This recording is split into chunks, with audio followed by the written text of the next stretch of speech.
Sadar akan ancaman bahaya yang ditimbulkan, sejumlah pekerja bongkar sendiri lokasi penyulingan yang ada di Desa Sukajaya, Simpang Patin, Kecamatan Bayung Lincir, Kabupaten Musi, Banyuasin. Pembongkaran sendiri yang dilakukan warga itu di saat tim gabungan operasi illegal drilling menyatroni 15 lokasi yang menjadi target penertiban.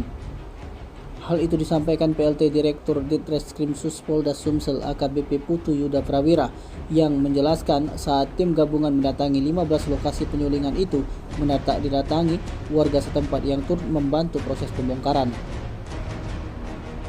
Putu juga menyebut dari pendataan yang dilakukan oleh pihaknya ditemukan dari 15 lokasi penyulingan ada 30 tungku penyulingan, bahkan diantaranya ada yang berkapasitas 8.000 liter. Kata Putu, pembongkaran itu juga setelah pihaknya bersama dengan Forkompimcam Bayung Lincir dan 14 perwakilan pemilik tempat penyulingan yang diketahui lukai membuat surat pernyataan terkait pembongkaran sendiri.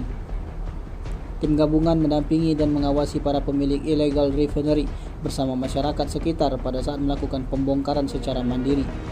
Tim Liputan Sumsel TV melaporkan.